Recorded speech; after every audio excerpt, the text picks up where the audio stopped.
Assalamualaikum warahmatullahi wabarakatuh. Waalaikumsalam warahmatullahi wabarakatuh. Alhamdulillah, rabbil alamin. Anda syukur kita kepada Allah Subhanahu wa taala atas kesempatan hari ini. Kami kembali melaksanakan podcast dari Humas Kantor Kementerian Agama Kabupaten Kepulauan Selayar. Dan senang sekali pada pagi hari ini saya bersamai Bapak Kepala Kantor Kementerian Agama Kabupaten Kepulauan Selayar dan Bapak Kepala Kantor Kementerian Haji dan Umrah. Apa kabar, Bapak? Baik. Alhamdulillah. Pada kesempatan pagi hari ini kami berada di ruang pelayanan publik di Kementerian Haji dan Umrah Kepulauan Selayar. Ya, baik. Kami akan berbincang-bincang tentang dinamika perhajian di Kabupaten Kepulauan Selayar. Ya, mungkin yang pertama saya bertanya dulu Pak Kepala Kantor Kementerian Agama. Apa sebenarnya regulasi yang sehingga Kementerian Agama dan Kementerian Haji ini berpisah secara regulasi pemerintah apa saja Pak? Iya. Oke, sudah. Assalamualaikum warahmatullahi wabarakatuh. Alhamdulillah wa syukurillah la haula wala quwata illa billah. Asyhadu an la ilaha illallah wa asyhadu anna Muhammadan abduhu wa rasuluh.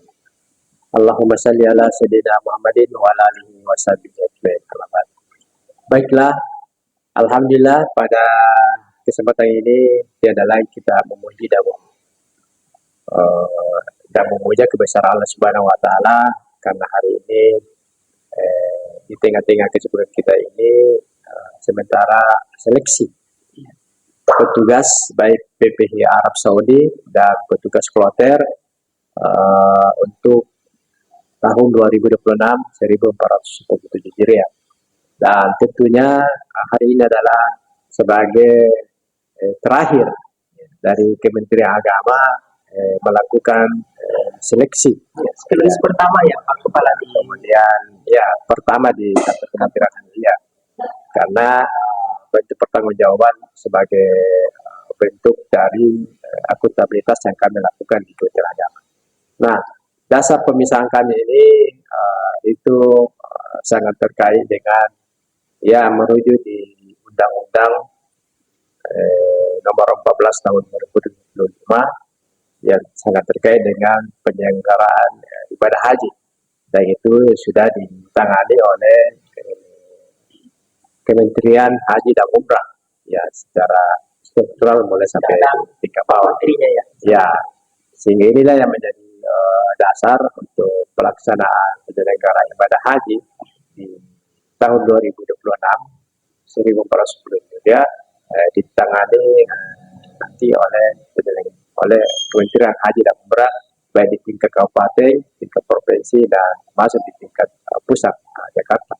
Apalagi tertuang di keputusan Menteri Haji dan Umrah nomor 6 tahun 2025 tentang penyelenggaraan ibadah haji dan umrah yang tentunya itu secara teknis sudah ditangani oleh Kementerian Haji dan Umrah.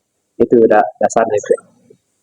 Ya, baik, untuk pertanyaan selanjutnya mungkin ke Pak Kepala Kementerian Haji. Ya, dalam pemisahan ini Pak Kepala, sebenarnya apa fokus yang ingin diterapkan oleh pemerintah sehingga terjadi sebuah pemisahan? Apakah ada fokus pelayanan yang ingin kita target di tahun-tahun mendatang? Oh ya, terima kasih. Assalamualaikum warahmatullahi wabarakatuh. Alhamdulillah nahmadu wa nasta'inuhu wa nastaghfiruh wahdahu la syarikalah bi alihi wa sallam Muhammadan abduhu wa rasuluhu alladzi asra fasudur bi baridizi lalati ala masallallahu alaihi wa barik ala sayyidina Muhammad wa ala alihi wa sahbihi ajmain. Ya, syukur alhamdulillah pada kesempatan ini kita bisa bersama dalam rangka bagaimana haji ke depan. Jadi haji sekarang ini mulai kemarin kita sudah ada pelantikan dan haji ini adalah merupakan anak dari Kementerian Agama Kabupaten Selayar yang pada saat ini saya masih sendiri. Yang diharapkan dalam hal ini sesuai dengan undang-undang itu adalah fokus kepada penyelenggara ibadah haji dan umrah yang ditangani oleh Kementerian Haji. Dan kemarin memang kita masih bersama dengan Kementerian Agama Kabupaten Kepulauan Selayar, dan sampai sekarang juga kita ini masih dibiayai oleh Kementerian Agama. Penganggarannya masih Ya, termasuk juga pelaksanaan CAT, pelaksanaan rekrutmen tugas haji itu masuk di PHU atau Kementerian Agama Kabupaten Kepulauan Selayar. Jadi pada intinya dalam rangka pelayanan, ya dalam rangka pelayanan yang terkhusus ya ditangani oleh Kementerian Haji dan Umrah. Dan setelah terbentuknya Kementerian Haji juga kita masih tetap tidak begitu saja kita lepas, karena perangkat dan sarana kita di Kementerian Haji dan Umrah ya belum lengkap, termasuk juga tenaga SDM yang ada. Sekali itu Pak. Iya, masih menyesuaikan ya. Menyesuaikan. Ya baik, Bang. Kepala Kemenak, sebenarnya kita tahu bersama ini kan terpisah selama kurang lebih 80 tahun Kemenak melaksanakan pelayanan haji. Apa sebenarnya tantangan terbesar selama ini, Pak Ustaz, sehingga pemerintah kemudian membentuk dan fokus ke satu kementerian di haji? Ya, apakah pelayanan dan dalam negeri dan luar negeri? Ya, kalau kita melihat Kementerian Agama yang usia 80 tahun ini, itu kalau umur manusia itu ya itu sudah mapan, mandiri, dan tentunya sudah usia Sudah Indonesia punya generasi. ya punya generasi, dan alhamdulillah sekarang sudah mandiri dan sudah dewasa melakukan aktivitas. Artinya kami Kementerian Agama di usia 80 ini sudah melahirkan kader-kader yang potensi, sudah melahirkan generasi yang potensial dalam rangka untuk pelayanan umat. Dan tentunya persoalan haji ini bisa sekarang itu begitu dinamika. Dinamika apa? Karena setelah keluarnya Undang-Undang nomor 14 tahun 2025, kemudian dipertegas kembali di keputusan Menteri Haji dan Umrah nomor 6 tahun 2025 bahwa sekarang ini khusus kota Kepulauan Selayar itu cuma 4 tepung lunas tunda, kemudian 2 yang lansia, dan informasi ya, dan terakhir informasi ya kemudian cuma 4 saja yang berangkat. Nah inilah yang menimbulkan polemik di tengah-tengah masyarakat karena turun begitu ya, dari dulu ke tahun lalu 112 ya, atau di atas 108 lah. Nah ini malah hampir tidak ada. Nah inilah yang menjadi gejolak di tengah-tengah masyarakat, bahwa mempertanyakan, termasuk kemarin kami sudah dengar pendapat di DPR, kemudian juga rapat di Komisi 1 DPRD Kepulauan Selayar, kemudian juga kemarin kami juga sudah rapat di pemerintah daerah, membicarakan persoalan ini tentang suatu dinamika. Dan tentunya kita tidak bisa mengelak dengan undang-undang itu, karena undang-undang itu menyatakan secara tegas, ada di pasal 14 ayat 1, bahwa pelaksanaan ibadah haji ini dengan sistem ya maksudnya kota provinsi lah, kota provinsi, dan itu bukan kota kabupaten, bukan kota kabupaten dan kota, kabupaten dan kota, beda dengan sebelumnya. Dan itu juga saya boleh kembali dipertegas di keputusan Kementerian Haji dan Umrah nomor 6 tahun 2025, bahwa ini melihat persoalan ini adalah adanya kepastian hukum, kemudian keadilan, kemudian melihat adalah hal-hal yang sangat terkait dengan dinamika yang terjadi di tengah-tengah masyarakat. Karena kalau kita melihat dari sistem waiting list yang digunakan saat sekarang ini, memang untuk Kepulauan Selayar ini Yang berangkat tahun depan sebenarnya itu pendaftar tahun 2014.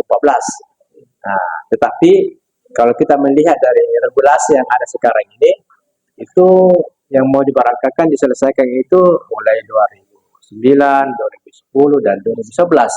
Nah, di daerah lain itu malah berlebihan.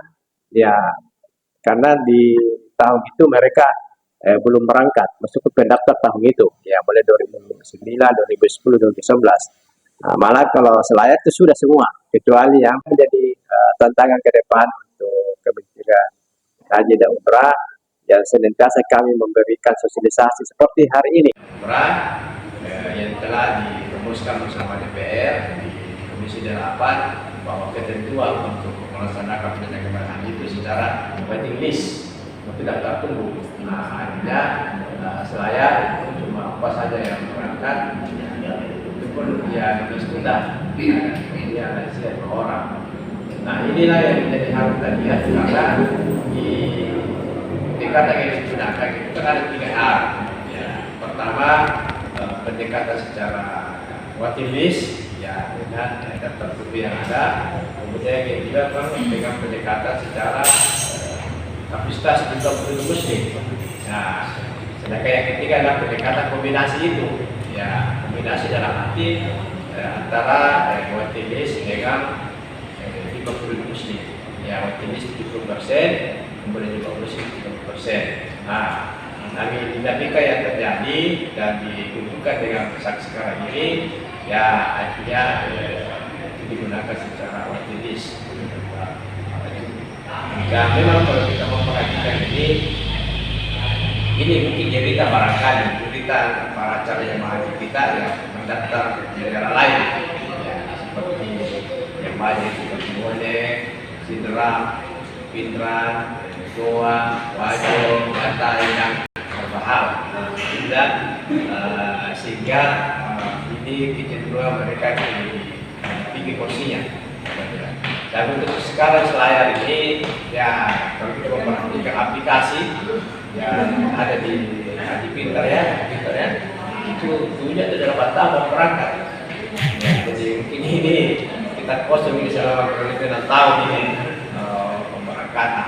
Nah, tetapi bukan berarti kita ini pesimis, tetapi kita tetap optimis bahwa bisa jadi ada kebijakan-kebijakan dari apa yang ada ini mesti berubah.